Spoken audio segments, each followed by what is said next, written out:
Hey guys. Hello. Long time no see.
Hello.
Guys. Lots of hello messages.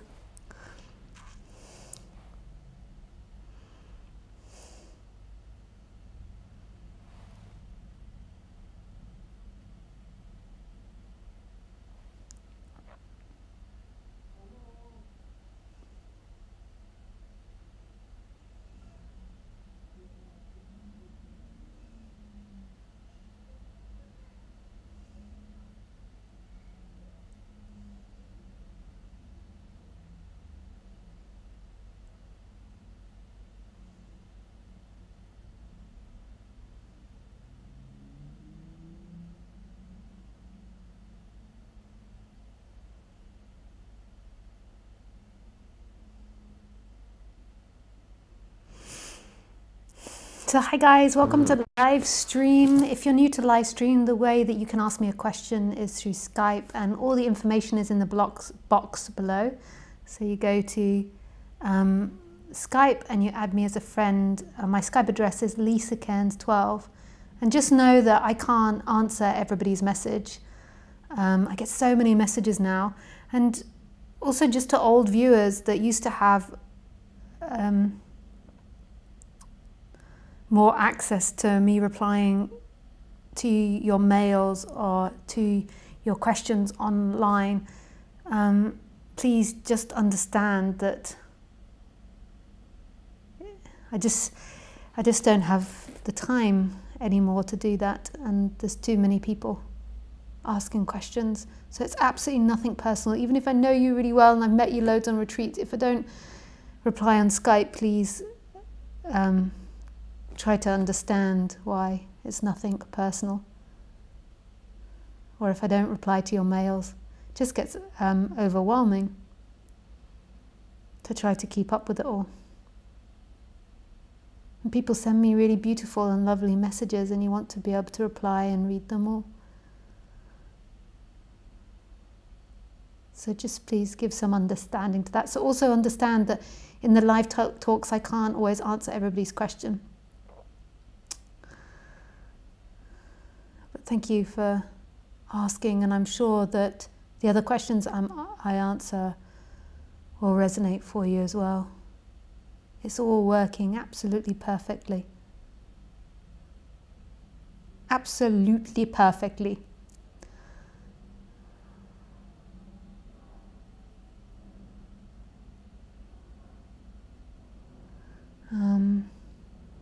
If you want to come to any of my events, I'm going to read out the events. You can also click on the link below. And know it'd be easier to find on your computer than on your iPad. It's not that iPad or phone friendly, my website. So I think it's easier on the iPad than the phone. I went on there on the phone the other day and I was like, ooh.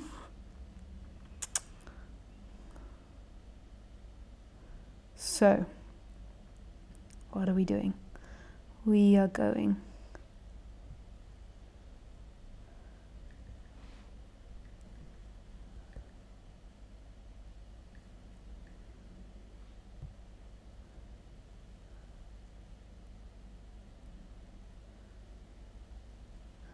to Lisa Cairns and to the events.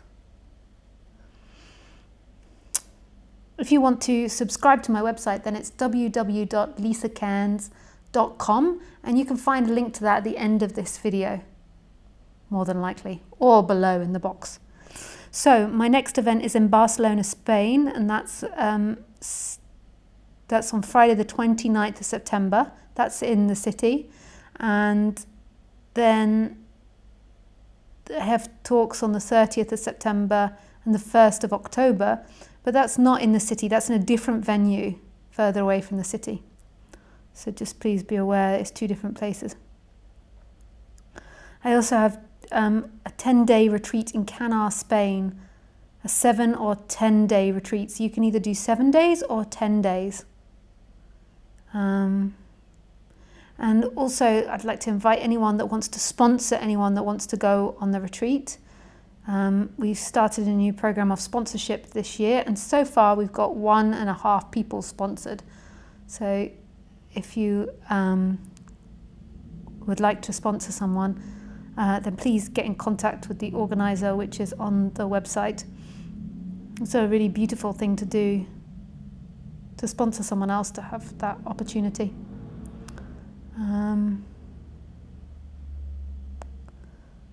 And if you want to be sponsored, you can also sign up, but to be honest with you, we've got quite a long list now, so maybe next time, but you never know, some big sponsor might come along and be like dishing out the money.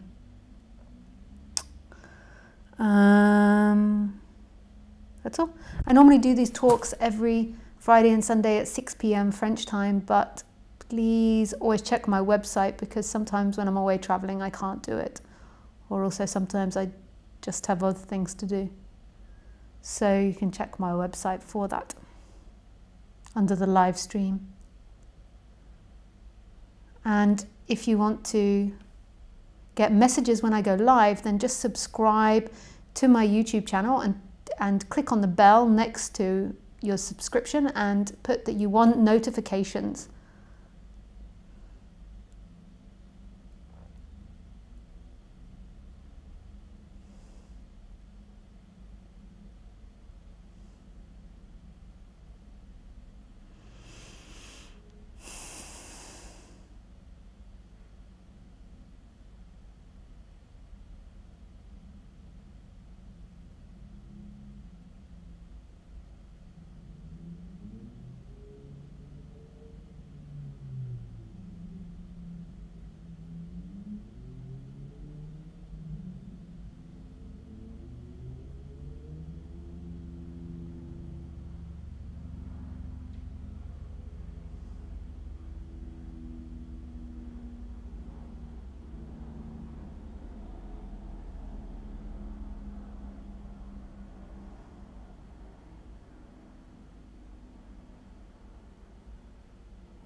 So sometimes people ask me and send me messages asking if I can fast forward the beginning bit because they don't want to wait for me to start talking, as if the talking is the golden gem.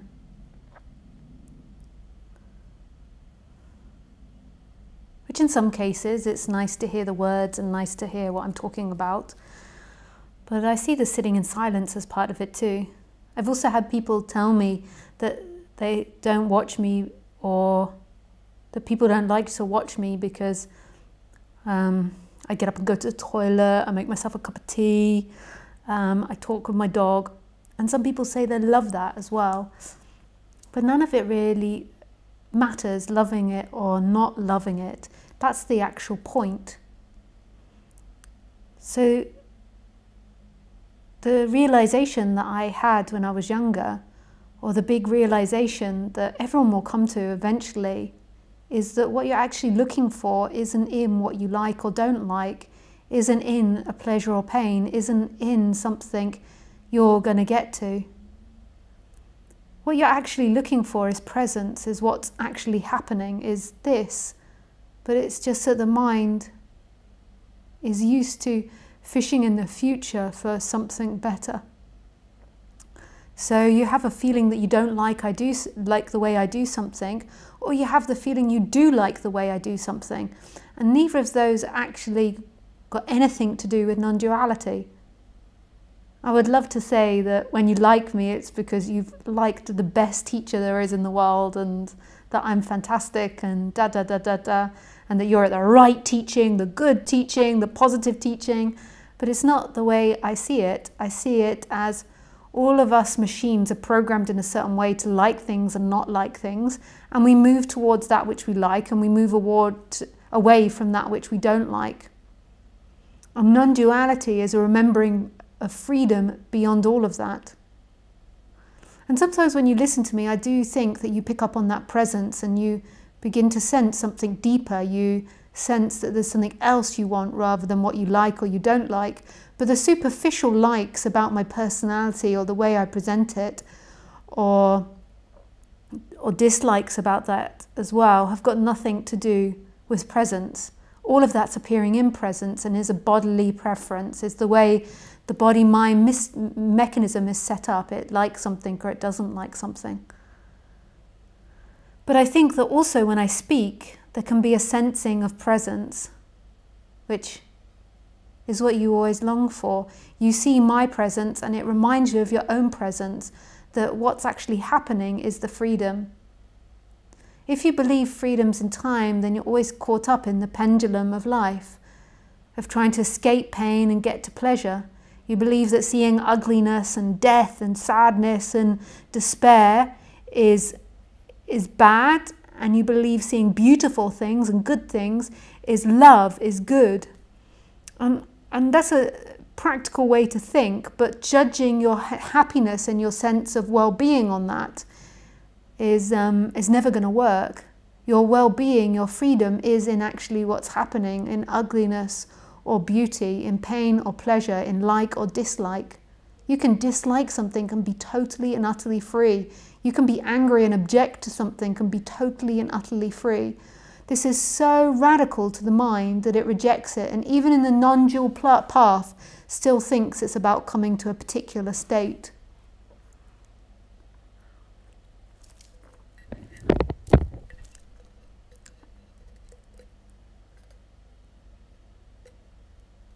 It's got my sticker on the bottom.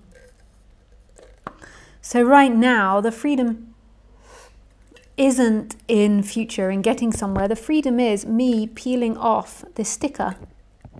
The sound of me doing that. The sound of my voice.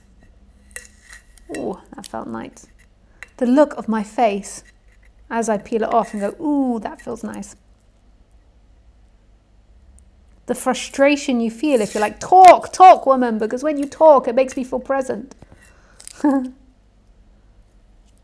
Don't get distracted.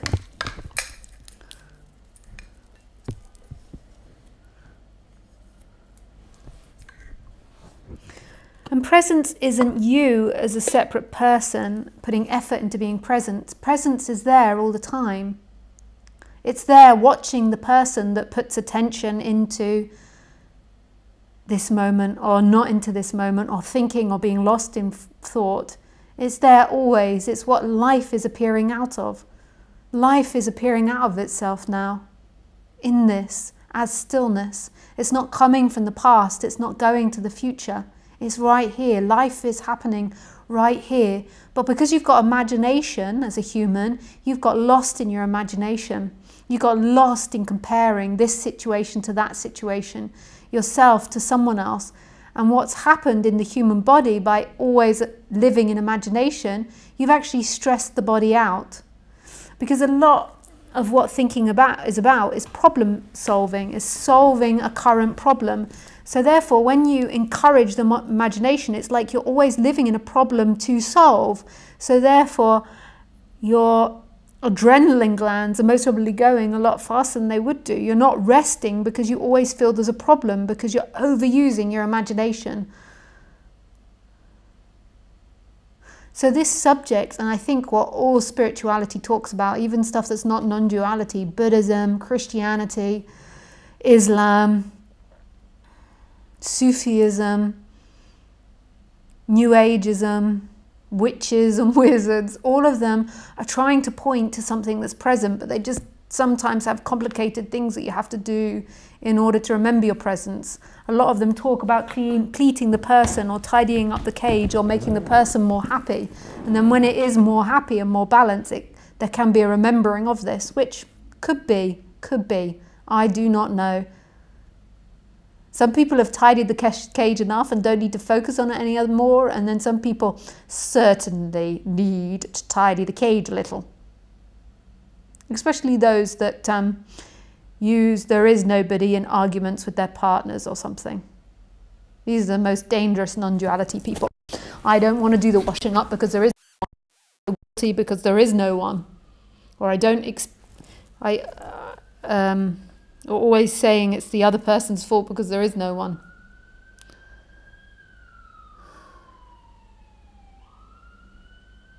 I hope you guys can all hear okay and see okay, because the computer's too far away from me to be able to tell.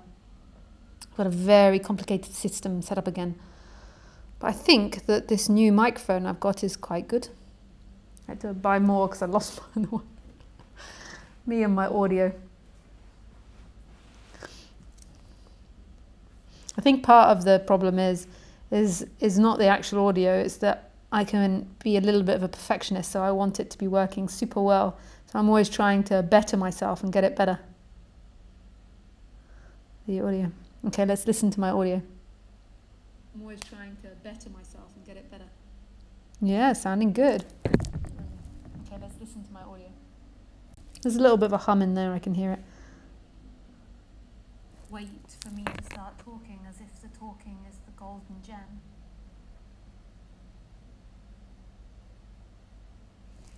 Which in some cases it's nice to hear the words and nice to hear what I'm talking about. But I see the sitting in silence as part of it too. I've also had people tell me that they don't watch me, or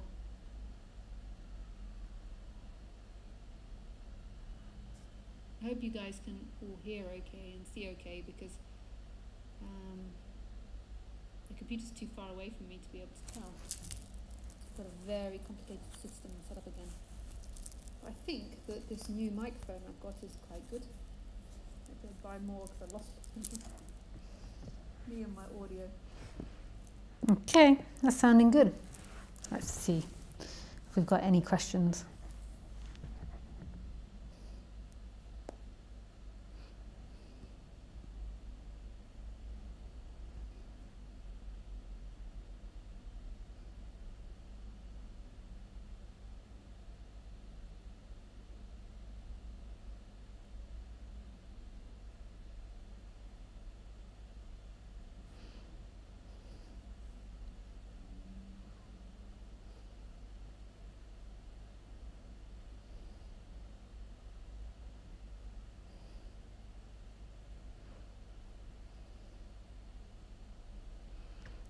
Hello, and thank you for returning to live stream.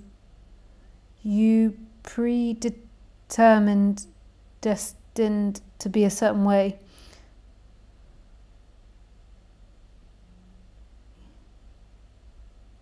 It's do with the idea that we don't have free will and autonomous self, but Roger can't really know that things are predetermined. Life could be like God throwing a dice and undetermined, so I wonder why he says life is predetermined. He also talks about the practical aim of achieving unbroken peace of mind, which you don't seem to, unless that's what you mean by freedom. Oh, Keith, before you write anymore, I prefer not to talk about somebody else's teachings. They speak the way they do because that's the way it resonates for them. And just see it in its own right rather than using me to say what I think's right opposed to their teaching. I'd rather just speak my song. So I love Roger and he speaks completely differently from me, and that's what resonates with him. And so just take what resonates with you from him. You don't have to take on board everything he says. I know he likes to, his personality is to be more pushy and to say, no, this is right and this is the way it is, but that's just his way of expressing it. There is no right way to express non-duality, and I really don't want to get into comparing what I say as opposed to what he says. My way of speaking, I can sometimes dismiss what people say, but more what I dismiss is more the kind of guru thing is not my cup of tea. But at the same time, I think, and I try to express this as well, that the people that are listening, they need to follow what resonates in their heart. And it doesn't really matter about the words. I mean, one could say black and one could say blue, and it's all presence. It really doesn't matter. I remember when it mattered for me. Like I remember arguing with speakers or saying this with speakers or that with speakers, or wanting them to confirm what I already thought, because I still believed that spirituality or non-duality was intellectual, but it's the one that's experiencing that. Who is experiencing that? And that person can be relaxed to an extent, so you can use non-dual concepts to feed that person and to help relax that person, like giving it certain ideas to feel more calm, like the idea of predetermination or whatever it is, or there is no choice, or there is no body, whatever the idea is, and it can relax that person. But the goal isn't about relaxing the person. The goal is the movement back to that presence, which that person is appearing in. But I certainly don't want to get into he says, I say, especially with Roger, because we spent so much time together, but I also spent a lot of time with lots of other teachers, but particularly Roger. And I adore the way Roger speaks. But that's his way of seeking, that's his song. And his song is going to be different from other people's songs. And it's your challenge as the listener to have a flexible enough mind to be able to hear it from all these different angles and not want one to be right. That's the challenge. And that might not be what he says. He says that he might say that one is right over the other, but what does it matter? That's what he says. That doesn't mean that you have to believe that in order to become enlightened, because it's not you that becomes enlightened. There's some concepts are about relaxing the you, and the others are pointing beyond that. Who is it that those thoughts appear to? Who is it that those concepts appear to? Who? Who let the dogs out? Who? Sorry, I suddenly have to go. Oh. Okay. Hey Renate. Hi Lisa, nice you're back. Listened a lot to Roger, good teacher, to explain non-duality. Oh nice, this is all going to be about Roger. Hey Lisa. Hey Deanna. Hi Lisa, lots of love. Can you please say something about vanity? I was seeking today about the marriage and children subject. I felt like the idea of marriage, but I don't want kids. I never did. I'm 35 now. Nothing wrong with it, but also with this came to surface a great feeling of vanity. It was like there is a belief that I'm too special for the role of motherhood, like it's something too common, that every woman can do and so on. I see the conditioning in this based on my education, but I also feel the fakeness of the identity that was lying behind. Also, I see that almost everything I write to you, I'm seeking a form of approval from you, and therefore there is a feeling of being exposed. I was trying to hide it, but now I see it is a good thing, as I'm the one seeing, not the only feelings exposed. Thank you. I love you, and I love the fact that in comparison to other non-duality teachers, you're open to talking about the way the person is or can be after awakening. I felt at a time that I needed to suppress my intellectual curiosity on this path, and now I see that's not so. So, we got quite a few questions there. So, talk about vanity.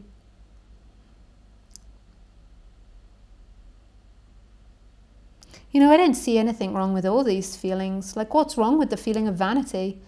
Like the feeling of wanting to be appreciated for the way you look or the way you are. It really isn't about the person, but the person really has to settle down a lot. Like when you believe that freedom is in vanity, is in looking a certain way, then your mind begins to get obsessed about it, or you'll suffer over that. Like that you have to look a certain way, you have to be a certain way.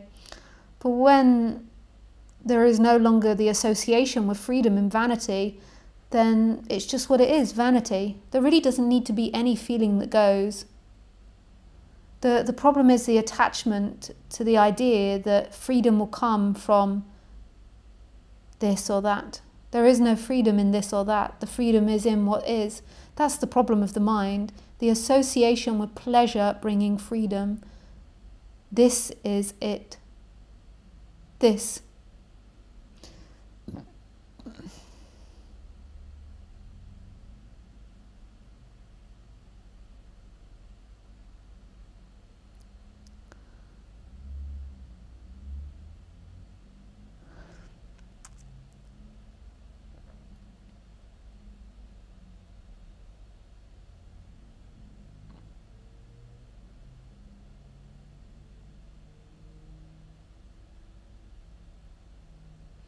I feel that in your question, I just feel like it might be the way you wrote it, but it just feels like you're a bit too mental at the moment. I know you said you feel like with other teachers, like the compliment was that you felt like with other teachers you had to suppress your intellectual curiosity, and now I'm saying I feel like you're a bit too mental. I can just see you diving around these different places and just come back to what's happening. On the personal level, as the human, as the person, you can just move your attention into your body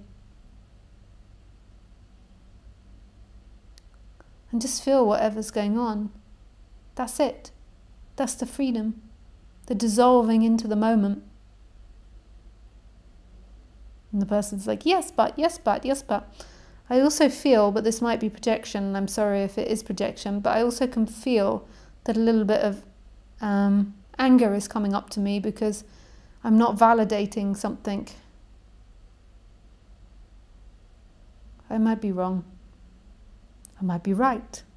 So just explore what's happening and see none of it's true, that I'm not causing your suffering. I might be causing pain. I might say things and it might create pain, but the suffering is the attachment to the idea of being seen a certain way, of being loved and respected in a certain way.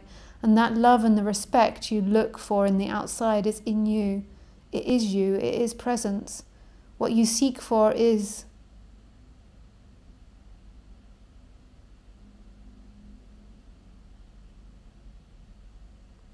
That's beautiful. Hi, Lily. When I'm with some people together, I just feel bad. What can I do there?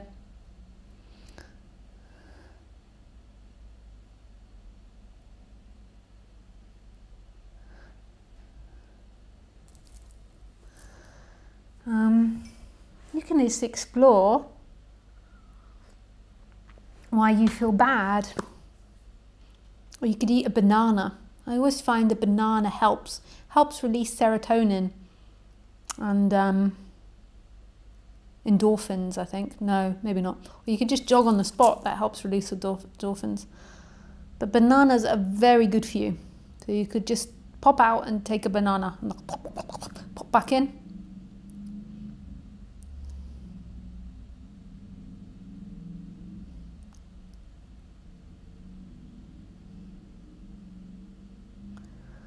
But the reason that you feel bad in social company is there could be a variety of reasons. I'm not psychic, although I am very sensitive. Could be psychic, actually. I say I'm not, but it could be. I'm not sure. But I'm very sensitive, and so when I go into social groups, I can feel everybody's energy, and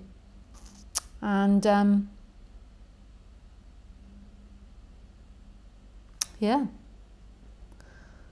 that could be part of the problem, is you're feeling everybody's energy. But don't get vain about that or arrogant about that, because ultimately it's your energy, because who else's energy would it be? You can't get out of yourself. You, as consciousness, as the creator, is everything. So when we get into these whole spiritual concepts of other people's energies, we can get very vain about it, like it's their energy, bad energy. And I don't look at it like that at all. It's just energy. So there could be a variety of reasons. Maybe also you don't feel a connection. You're in this path and you're into non-duality, and you don't find a connection with the people that you're interacting with.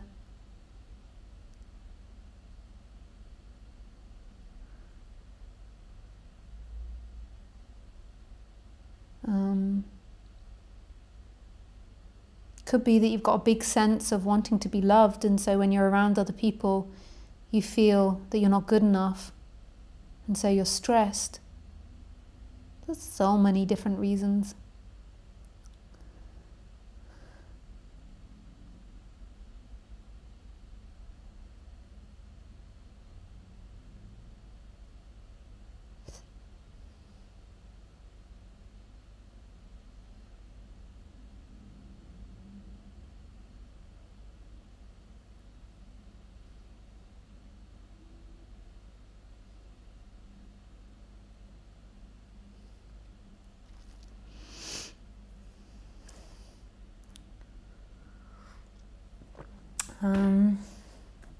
But the main part is that freedom is your nature.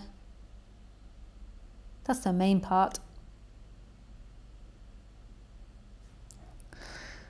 Hi Lisa, thanks for everything. Whatever teacher said, it appears always true. Every teacher. Like it's all true what we see, hear, feel, thoughts.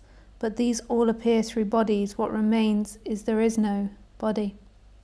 Yeah, nice.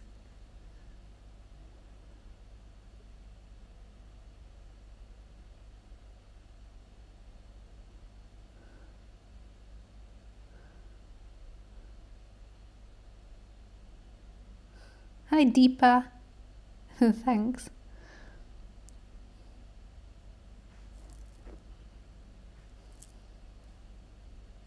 Hi Lisa. Hey Matisse.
Da da ba bum bum ba da ba bum bum. Ya da da da da da da da ba ya.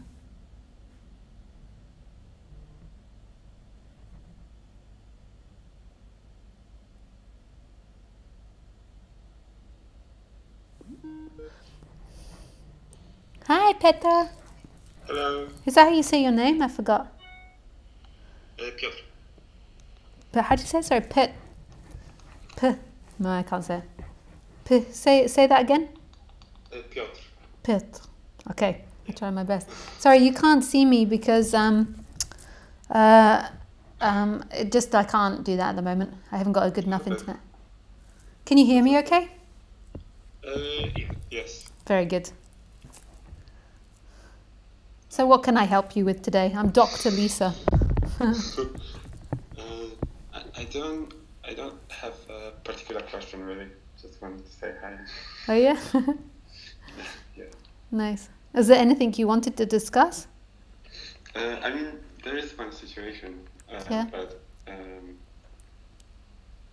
I don't know if I should.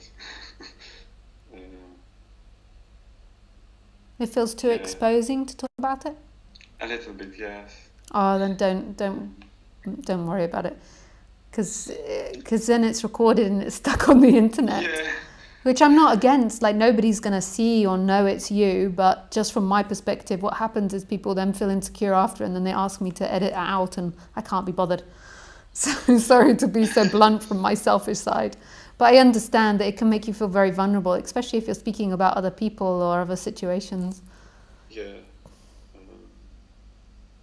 Yeah, so like mainly I just I thought we might try because like I don't know if you remember, but I think I called like a few months ago. Yeah. And we tried like a little getting into the feelings session. Yeah. And that was really nice. Yeah, we can try that if you like. Yeah. If that's okay. Yeah, sure. What do you feel now? Stress. Yeah.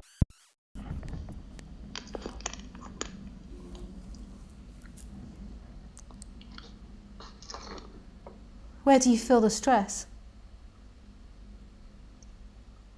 Can you hear me? Yeah, sorry. Mainly my hands and my chest. Yeah.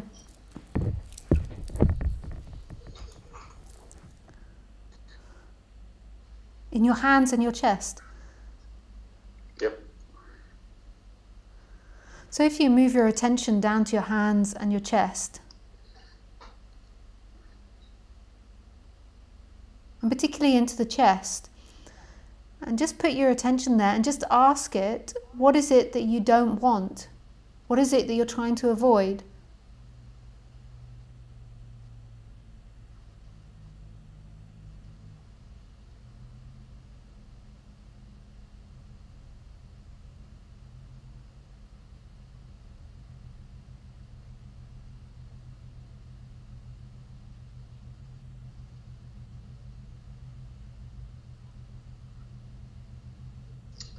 There's nothing really coming up, and also I feel a little bit like I'm in my head now, so maybe that's why. Yeah. So there's nothing in which your mind keeps repeating a story or is trying to get out of or doesn't want to feel. The stress is just about nothing. Yeah.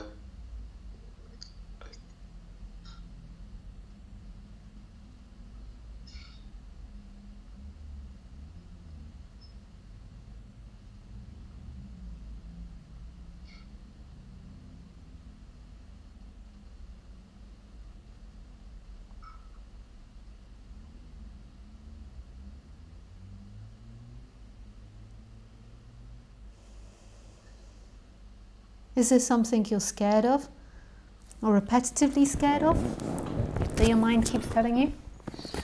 I know I have a tendency to want to come across a certain way. Yeah. Mostly like in a good light, as a good person. I don't know. Yeah.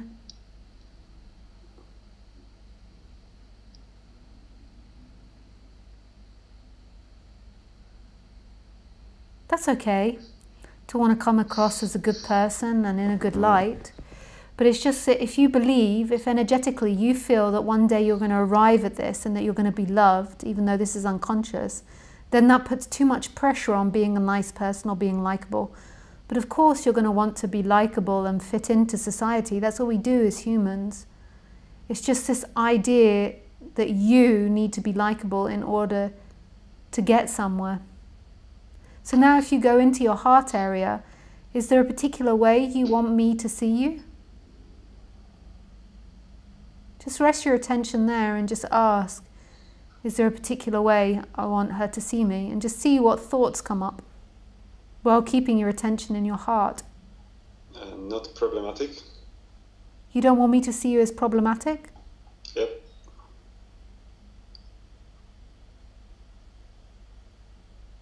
What's wrong with being problematic? The image of me as a like a person of that is like easy to get along with is shattered. So like I think my tendency would be to just keep the aspects that I think might be not nice to myself, so I will have problem expressing anger, for example, or putting boundaries. Yeah. But then again, I think I come across as not authentic.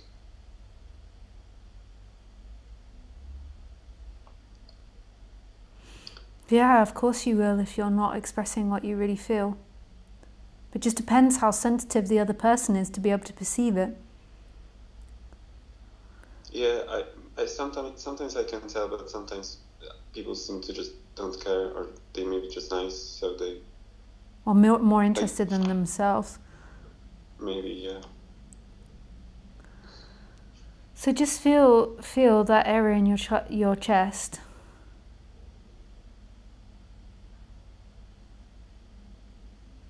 That you don't want to be a problem. See if you can get in contact with wanting me to like you. It's not particular me, but just because I'm the one in conversation with you now. Of wanting to be liked.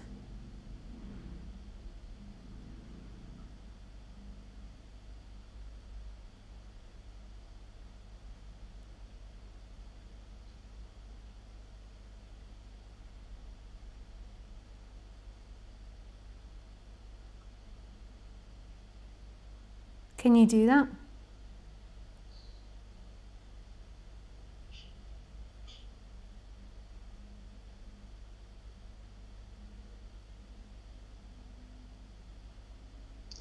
It's quite a strong habit. Yeah. Can you feel that you would like me to like you?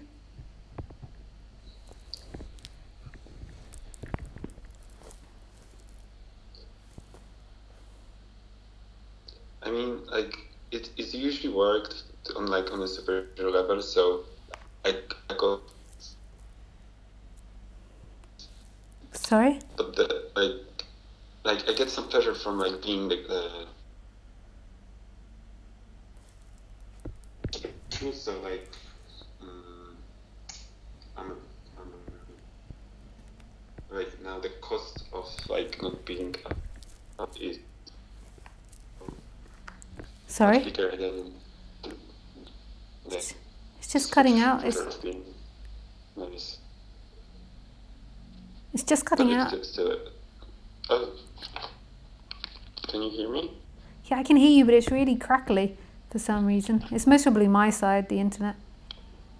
Maybe can you turn your video off? Turn it off? Yeah. Thanks. Is it okay? Yeah, that's okay.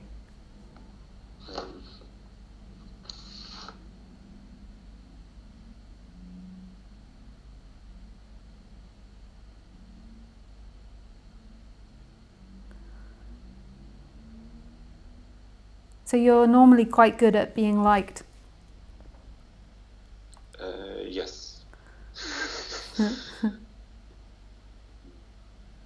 So now imagine, so now go into your heart area. Do you still feel stress there?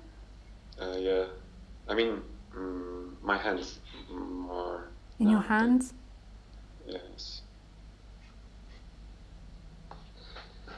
So just put your attention into your hands. And what do you mean the stress is in your hands? Like your hands feel sweaty or sore, or how do they feel? And slightly like shaking. Yeah. You see, that's a lot of stress that your body's under. So go back to your heart area and put your attention into your heart.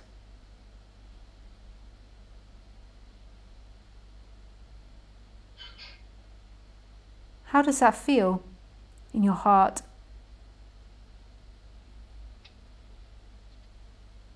Painful. Yeah. Is there anything it would like?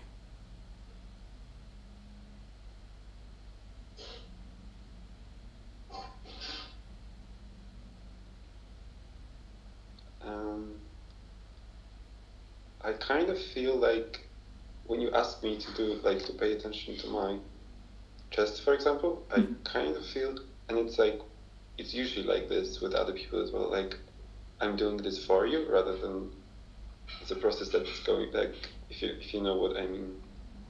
Like, I'm trying to do this for you rather than... Because you want to. I don't understand what. Sorry? I don't understand what you're saying. You're doing it for me. What do you mean by for me? Like it was a task, and you were grading me at school. Kind of. It's different than that, but yeah, kind of trying to please, maybe. Yeah.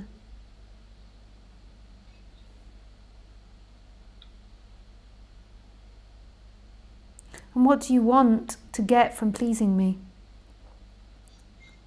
What feeling do you want to get from pleasing me?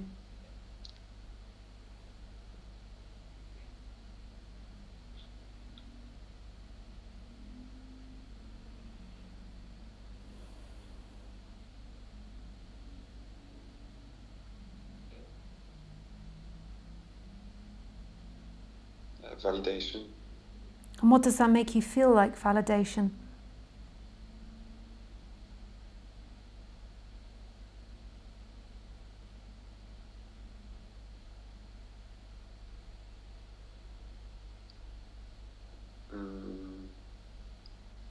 Like kind of like temporary, I'm okay, but underneath that, even when it happens, underneath that is kind of like I have to struggle for it. So it's not like I feel content. I don't know if that makes sense now.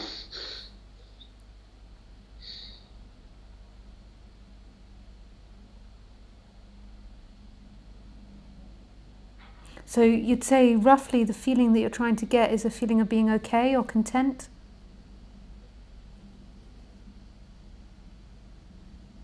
Yeah.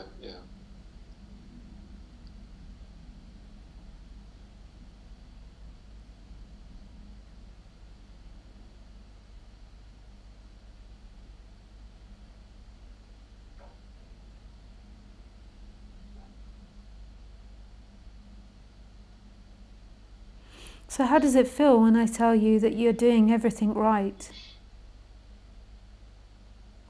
That you don't have to go anywhere. You've got everything right now.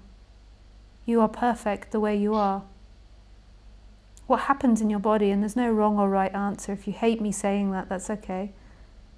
But that you are loved and that you are getting life right. You couldn't get it wrong. I can feel it in my heart, but at the same time, I think it's not true. What does your heart feel like when you feel it? When I say it? It's nice. It's nice. But your mind thinks it's not true. Yeah. Yeah.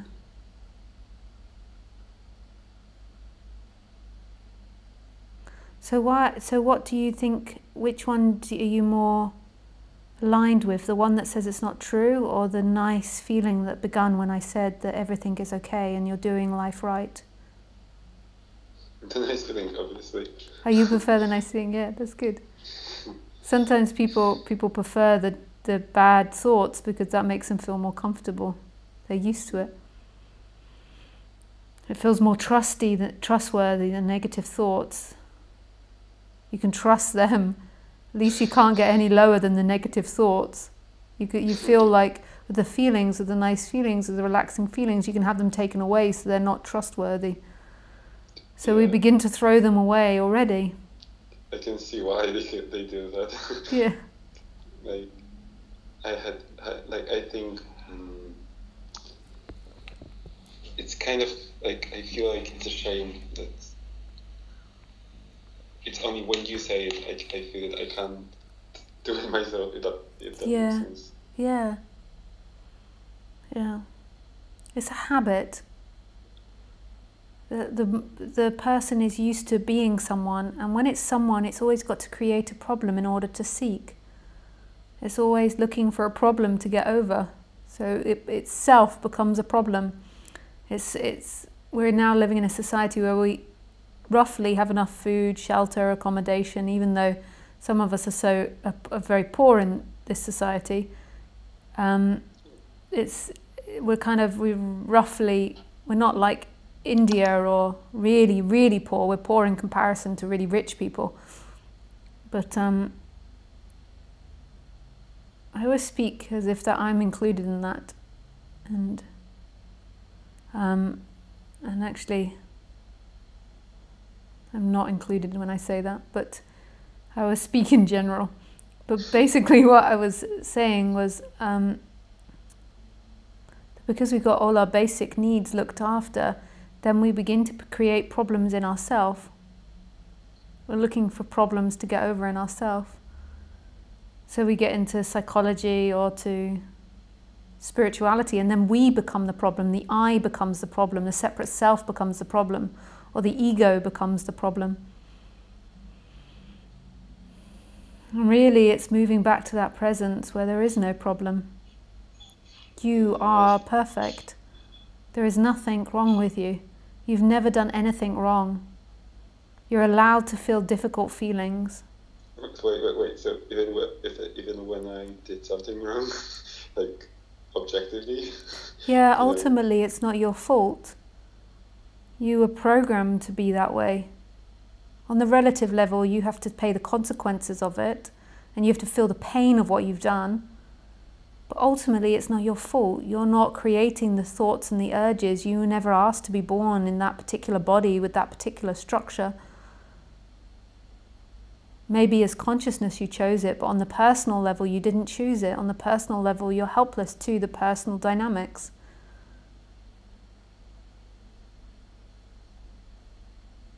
So you're okay. And all of us have done things that are not great. I've done many things that I'm sorry for. Even after the awakening.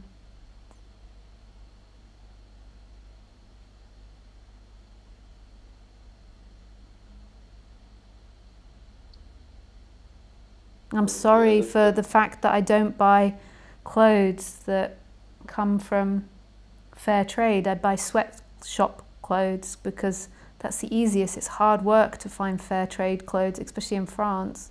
But I could order it off the internet. But I don't. I'm sorry for traveling so much and using gas and all these things and all the rubbish that I create through traveling, like the plastic mugs. Like you go on a plane and there's so much rubbish. I'm overwhelmed sometimes by the amount of rubbish one human can produce, and I'm most probably better than most humans. I'm sorry for the times that I break my veganism and I eat dairy products. Like all this, I'm sorry for times that I can't be bothered with humans and I snap or I'm short-tempered, but it's the way that this body is. And then there's all these beautiful things that I've done too. It's the way we all are, and all of us have negative thoughts. All of us do things that aren't so great. And then all of us do things that are beautiful and are great, but ultimately it's not us. And when you forget your connection to the divine, when you forget that you are the divine, then you as the person feel solely responsible for it, and you rot in guilt. But remembering that the person is appearing from this divine source, from this uncontrollable source, and that was never, you were never in your control on the personal level, can relax the person and also help with the remembering that you are source. You are source. You are presence. When you're locked up in guilt and self-dislike, then you're just locked up in this tiny bundle that's trying to be liked, trying to get validation. You can still try to get validation after the awakening, but it's not so important anymore.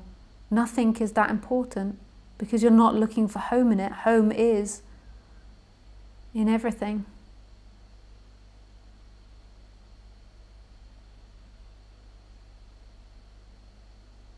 Yeah, I think my problem is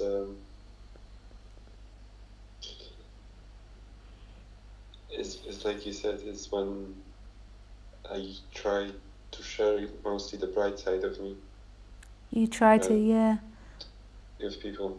So because what you're actually doing... I kind of hold on to it, and then that's why it causes so much stress, I think. Yeah, and what you're doing when you're doing that is you're not actually being compassionate to other people, because you're enforcing other people, you're making other people be like that too. But actually, I have sort of, like, I attract people who,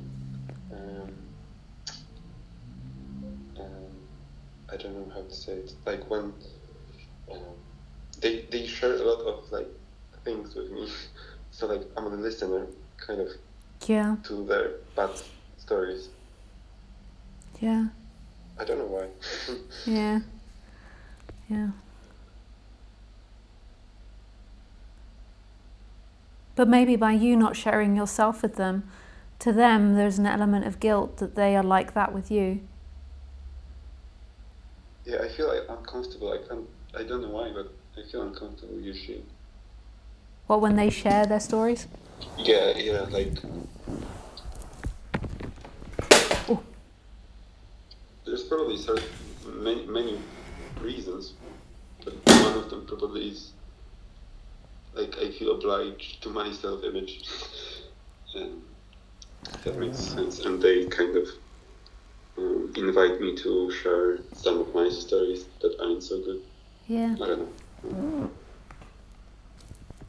Yeah.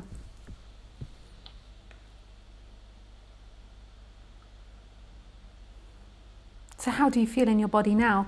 Sorry, I just knocked something over. I just want to check that the internet's still running. Okay. Yeah, we're good. The connection off. I'm so rubbish. That's all right. Okay, it's back on again now. A table that I'd nicely lent to stop the sound from the computer. Yeah. Okay, carry on. Yeah, so it's quite a safe. My hands are sweaty,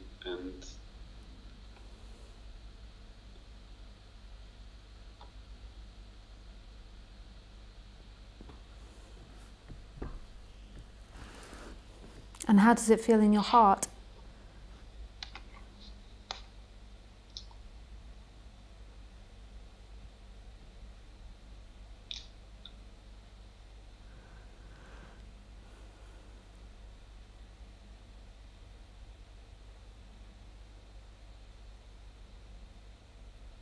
Hello?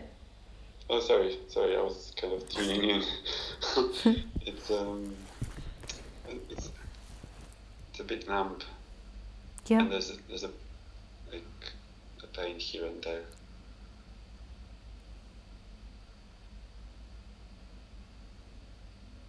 Yeah.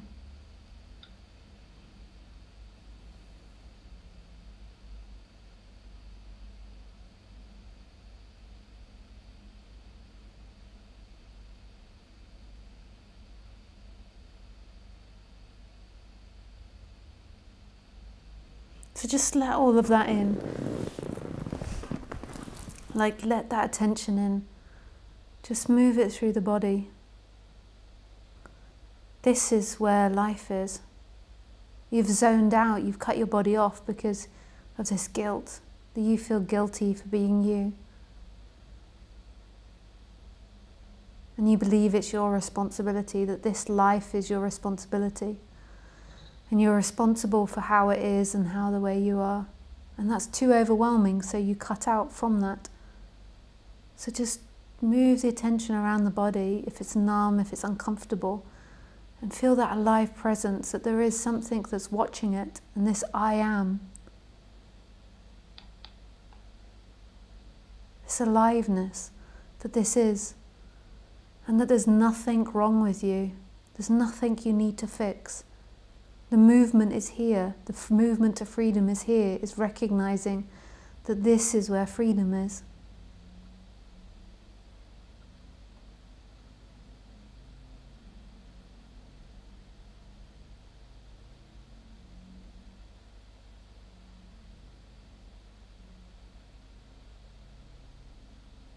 When you said that, I relaxed a bit. Yeah. So I guess it was it. Yeah. Oh, I can tell you that the reason that you're stressed out is because you believe in some way that I have something that you don't, and you believe in getting it. The way that you get it is by me liking you, is by me giving you attention or me saying things to you. But I don't think that you're that conscious of that.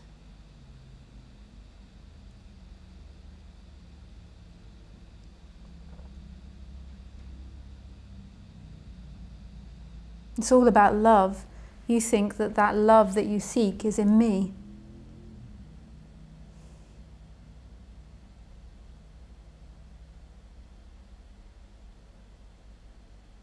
It's not in me as in you having me, it's just in me giving you the right attention, the right words. You getting the responses that you believe fulfill it. The responses that you were taught as a child, the responses that your parents gave you. So you feel if I respond to you in that way and you achieve love from me, you'll be complete. And then you'll get to that moment of contentment, you'll arrive. But your arrival is already here. It's right here in what's happening. The reason that you cut off from your body is because you've put all your attention into the game of seeking, into the game of imagining and getting, and you've cut off from sensation because you believed they were too vulnerable. They changed, they moved, you got them, you lost them. They were overwhelming, they were too big, they were out of control. You're afraid of your feelings. And there's nothing to be afraid of in feeling. It's seeing that freedom doesn't come from a feeling. Freedom is behind all feelings. Freedom is inside all feelings. Freedom is in what's happening, is in what is always is when the freedoms come and go, when the feelings come and go. There is a freedom here, in this, as this. And that feels relaxing to you because there's a part of you that knows it's true, and there's a part of you that's been totally stressed out by trying to get things in time. Not get things in time, but complete yourself in time. There's nothing wrong with getting things in time. That's what we do as humans.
thoughts, like arguing or like agreeing. Yeah. Both of them. But you can expose one if you want, like an arguing thought.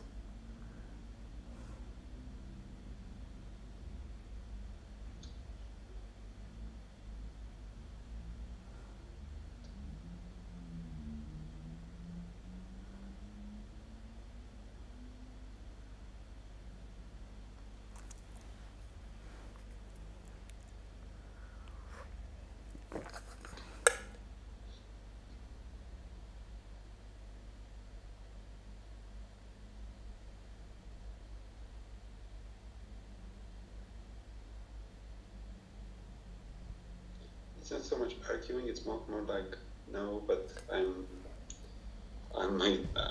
have different problems you don't understand, kind of, this kind of Yeah. narrative. Yeah.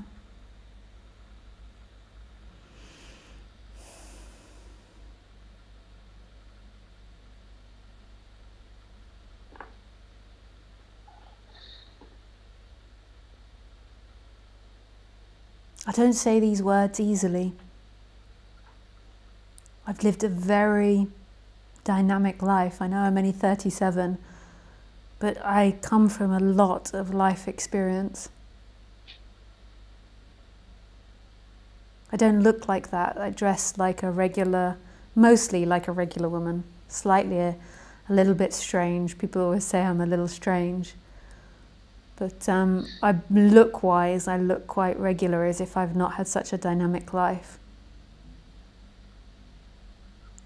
But I've a very dynamic life, so what I say doesn't come easily, like in the sense that it sounds like I say it as if I haven't experienced things, difficult things in this life. I've experienced lots of pleasure and lots of beauty, but I've also experienced very difficult situations as well. Just like anyone that's got to a certain age, like life goes, it brings things, it takes things away, it brings things, it takes things away. But because I'm quite young, people think that I haven't really experienced that yet. So they think sometimes that what I'm speaking is, I haven't really experienced the grittiness of life, but I was very fortunate to experience very gritty things from a very young age, as well as very many beautiful things. But I really had to face life very young, that life takes as well as it gives. It gives and takes, it gives and takes.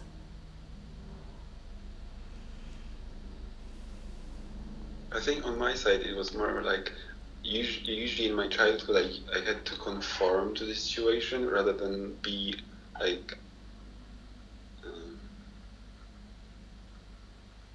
be sure that my feelings will be taken into account. So I think I projected that now. So yeah,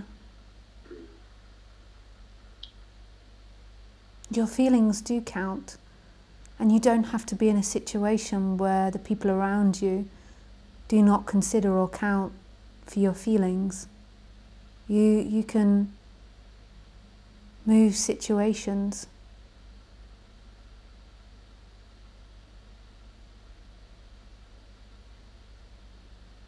I think a lot of us have experienced that. A lot of us came from families or relationships where we were taught to not express our feelings or our thoughts because it was too complicated, and that we were appreciated when we stayed silent. I think a lot of people experience that dynamic.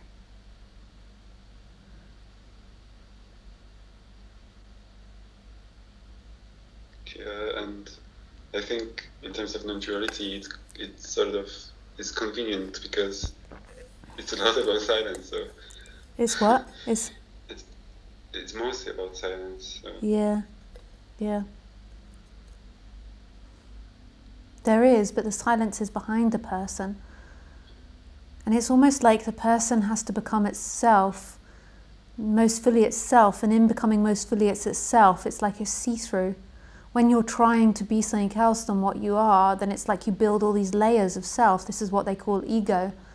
So it's almost like the person has to relax to extent to become see-through, has to become more in line, more honest and more true to itself.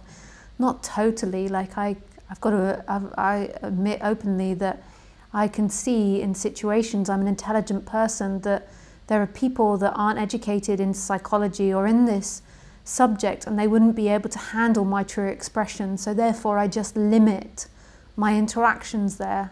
I just try to make my life as open as it can be, but I also respect that my honesty and my truth can really hurt people if they've not been into this situation. So I just try and pick my situations as best I can. So, but you're also free in a way, like ultimately there is no chooser and there is no doer, but on the relative human level, you're free to move your situation and to discriminate like that, to realize that there's people that aren't going to accept you, that aren't going to allow you the freedom to be yourself, and to move away from that. You know, often we stay in those situations as a form of victimhood.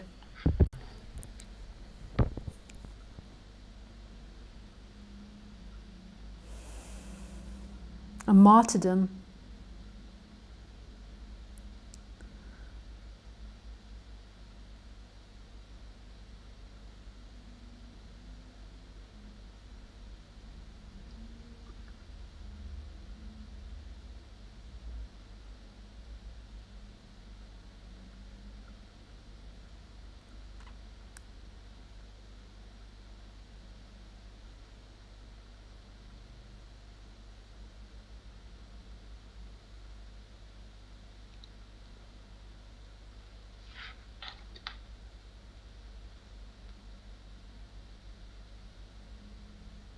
So what's happening in your body now?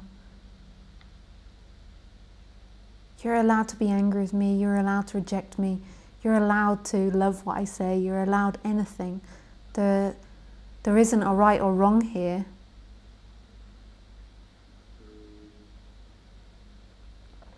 It's hard to tell if it's excitement or stress. Maybe a bit of a mix of both. Maybe. I mean, when you say I'm allowed to express my feelings, I got like a bit emotional, like almost to cry. But you are allowed to show yourself. It sort of feels like you like I wait for your permission. Yeah. I don't give permission myself. Yeah. Yes, that's nice to see that. And you are allowed to show yourself. You don't have to hide. You're absolutely valid as you are in all the complexities of being human.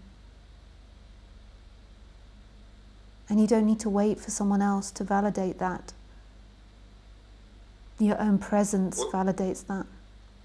What when, like, sometimes I might feel hateful, but I never react on it. Yeah. Not like hateful, but like just mean. Yeah. Or like rude. Yeah. And that's okay. You don't need to react on it, because it's not like, I'm not suggesting that everyone acts out all their hatred thoughts and their mean thoughts, but you're allowed to admit that. So you're now, if you do feel rude or mean or spiteful, you're allowed to absolutely admit that. So with me, because I can take it, I'm not suggesting other people, you've got to be wise in the people that you share things with, because other people might not be into this subject, and so you actually, by being honest and being yourself, it might be damaging to them, and that's not our goal, to damage or hurt other people. But what you can do here is you can admit it. So say if you had a spiteful thought like, oh, shut up, Lisa, you don't know what you're talking about, rather than just snapping it out at me, you could just say more reflectively, I'm having feelings coming up like you don't know what you're talking about, or distrustful feelings coming up, or spiteful feelings coming up.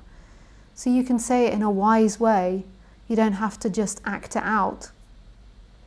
So that's what I do when I'm in relationship with people, is I try my best to just be as honest with them, not as in acting it out, not being nasty and snapping at them, although sometimes I snap, but, and I say something rude, but I try my best to just say it honestly. I'm having thoughts like this, or feelings like this, or ideas like this, or whatever. It's all part of being human. What we like is we like often listening to spiritual teachers that tell us that being enlightened or being spiritual is not having any of this, because if we do that, then we can live in the hope that we'll never feel these feelings.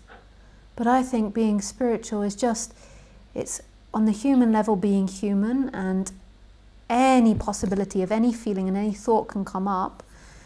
And then, but it's also having this presence, so this unattachment to it. There's no longer an attachment to being human. There's no longer an attachment to feelings. So you don't believe that having particular feelings bring you freedom. Freedom is your presence, and then the feelings come and go, the thoughts come and go.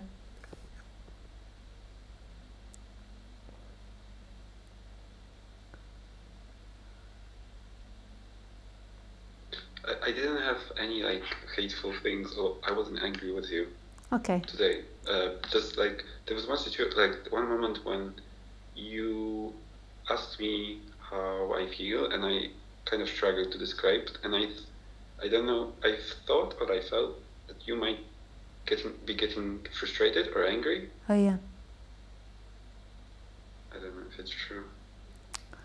I can't remember. I could. Sometimes I do get frustrated with people when I'm speaking with them, but I can't remember feeling that in our interaction. But because I think I'm causing this kind of in many people. Yeah, but can I say to you that if I do get frustrated or annoyed with you, I don't see that as something about you really. It's just what's happening in me. It's just my particular program responding in a certain way. And that's not saying that you're unlovable. Ultimately, I totally love you for what you are. It's just that my being will have a certain input. So when people press or do certain things, I respond in a certain way. And that's to do with my parents, my condition, my up-to-date conditioning. And it's not saying anything about you. You're totally lovable as you are. And my frustration, if I feel frustration, I don't remember feeling it in this conversation. I remember a moment of frustration about kicking over my computer, and because I tried to but I don't remember it being directed at you. But if I were, that's not saying that you're unlovable. That's just my feelings, and that's my expression coming up. You're totally lovable and totally perfect the way you are. And I'm totally lovable and perfect, even if I feel frustration. I don't need to be a perfect human being to be loved, and neither do you. There is no such thing as a perfect human being. The perfection is our nature. Life is messy. It's one thing and another thing. It goes from one side to the other side.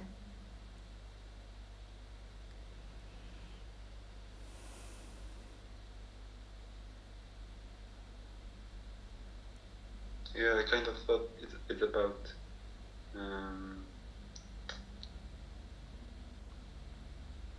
sorting myself out, and then yeah, I don't know. I feel kind of like if I were to call you one day and I wasn't stressed, that's it. If you know what I mean, that's then I'm fine. That would be the best thing. Yeah, when I don't need your help. Yeah, but all of that, what happens in your brain is actually what you're projecting, is that when you call me with no stress and you don't need my help, then I will fully love you, or then you will be fully loved. Actually, that love that you're seeking has got nothing to do with that level. The love that you're seeking is the presence of being, is this alive presence that's here. It's all mental structures that we believe freedom is in our thoughts or our feelings, and freedom is in your essence, and thoughts and feelings come and go. They get so tangled and they get so confused when you believe that freedom is in a particular way of being, and then you're stressed to try and produce that way of being, produce a certain feeling. And that's where the stress really kicks in, that you've got to do or be something. You've got to be better than what you are. But you're absolutely perfect being stressed. You're absolutely perfect, all colours of yourself.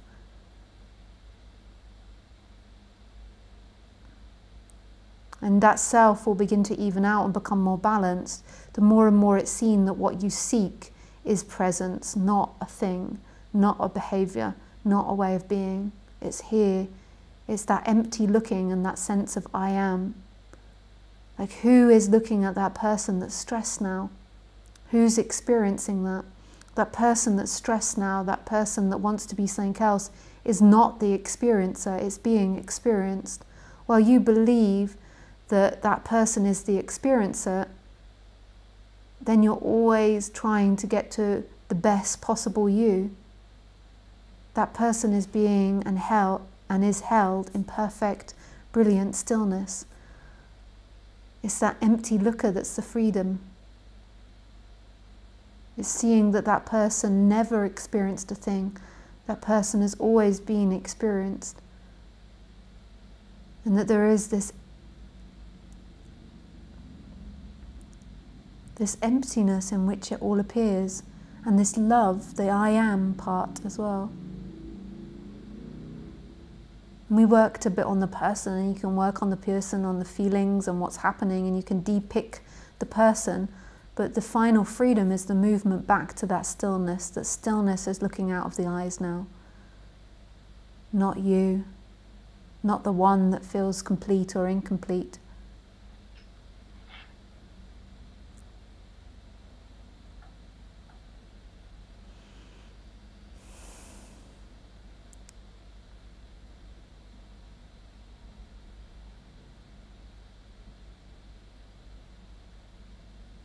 But I do feel like I'm doing something wrong, or like I'm stuck, kind of. Yeah, that's the feeling of the person. So just recognize that, and recognize where that feeling is in the body. Just feel that, just allow that to be there. So you, the personal you, feels like there's something wrong or incomplete about it, and of course it will when it's identified, it always does.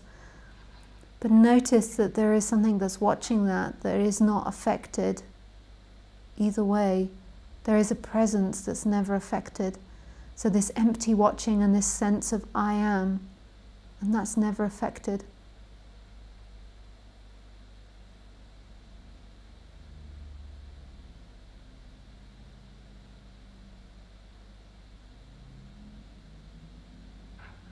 So you just go right inside that feeling of discomfort. That's where presence is. Right inside whatever's happening, this is where presence is.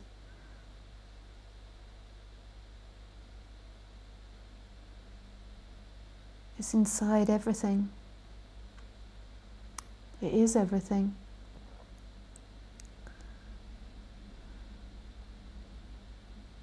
I'm trying to hold on to what you're saying, so like Yeah. I'm already thinking, oh, I'm gonna download this, I'm gonna keep repeating this. Yeah. Yeah, that's okay. That's what the mind does. And then there's the presence. Just let it seek. It's seeking in this wheel that's appearing in a boundless freedom. It's like seeking in a small space, and then it appears in this endless freedom. It's okay, just let it all happen. It's all happening.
Hello, are you still there? Hello. Yeah. Okay. Nice. Well, maybe we finish now and I move on to someone else. But that was so beautiful. Thank you for giving the space and allowing me to speak and not always trying to fill the silence. I really appreciate that when somebody organically lets it happen. Sometimes people call and they're always trying to fill the space, the silence, because they feel nervous. But you were quite happy to allow that nervousness to come up and allow that to come up and to explore it. So thanks for that. Yes. Thank you. Like, kind of have a tendency to thank people to please them. So, but I hope you know it's a genuine thank. So thank you. Ah, sweet. Ah, thanks a lot. Bye. Thank you. Bye. I felt so intimate, that conversation. That was nice.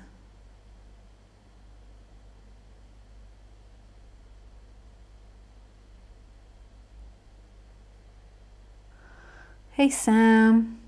Hi Lily.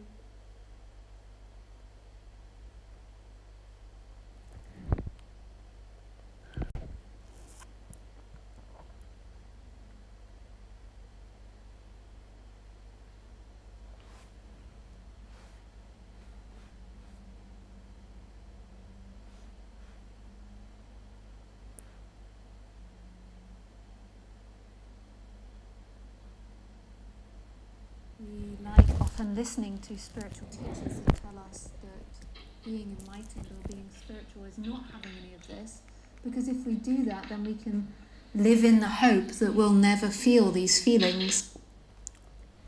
Very good sound, Lisa. I like it when I get the sound good. I like that. Yaga daga daga. Now if I could just get the body to sit up straight. She doesn't like to sit up straight.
Hi Lisa, thank you. I'm Reiki from Brazil.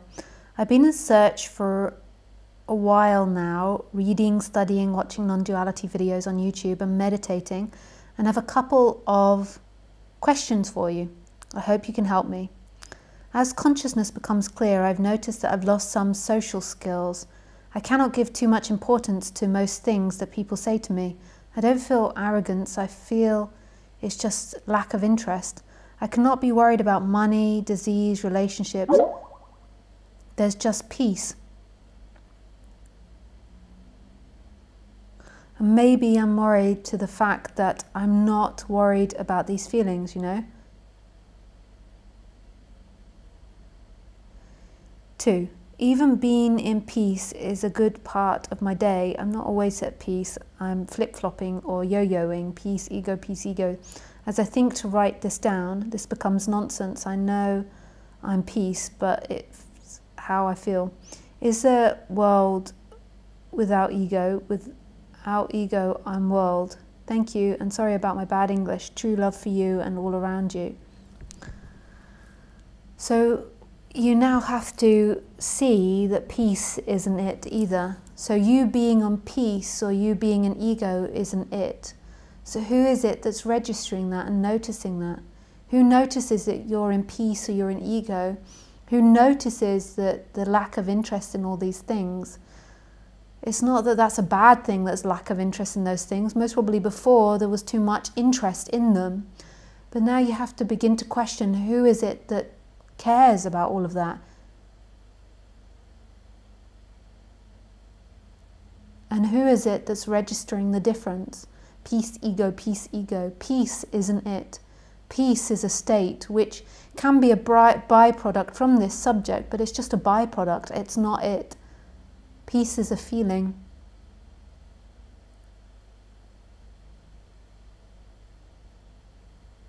Thanks for your question. Question for live stream. Who is driving this life? How can it wake up? That's not something I can answer for you. That is a very personal or non-personal experience. Who is looking out of your eyes? That is where the answer is. Who is experiencing all this?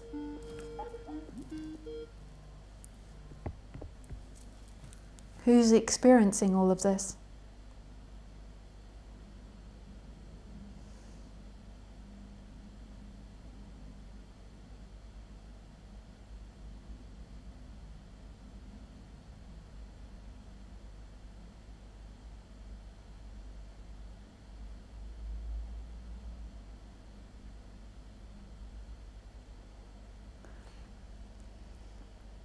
Hi Sam, sorry Sam, I've got just a few more questions to answer and then I think I'm going to finish for today. So I don't think we'll get to you, Sam. I did a long call today, so I don't think I'll take another. Hi Lisa, although I'm very accomplished, a very heavy, uncomfortable lethargy and heaviness has descended in this life for the last 12 years. I have no dry satisfaction in doing anything, but feel there is so much left to do here. What would you say to a person that feels separate to find peace in this very uncomfortable position of both stop and go? Frank. Hey Frank.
I think it's too broad a question, Frank.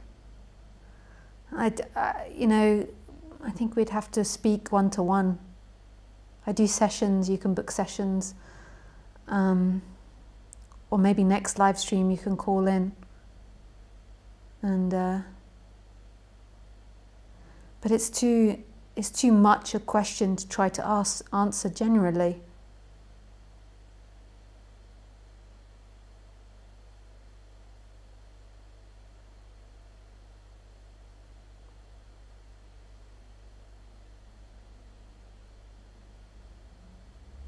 So thanks for your question.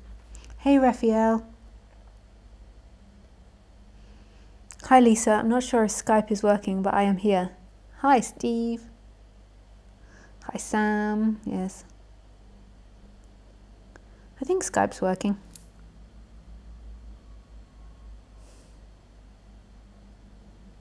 Maybe I'm offline. No, I'm online.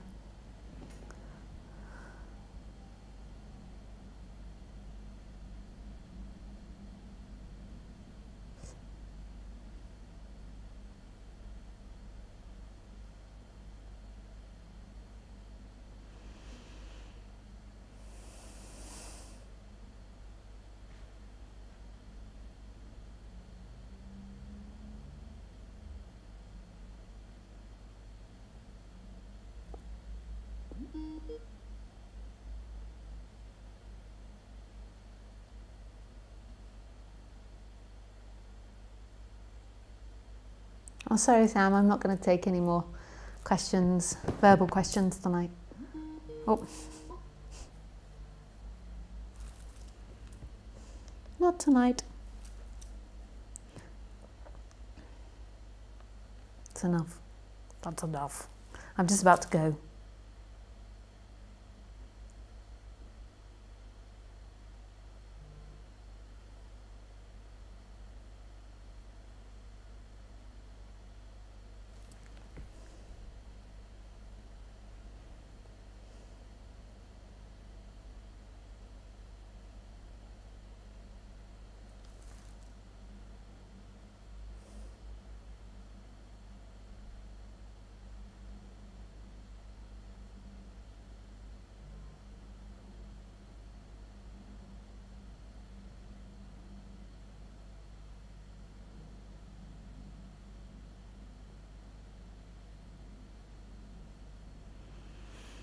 So thanks guys, it's really lovely sharing with you. So I will do talks again this Sunday. I should be back now for a few weeks. I think I travel again the end of the month, and I have family coming to stay as well. So towards the end of the month I won't be doing lots of sessions. So guys, so nice. Thank you very much guys.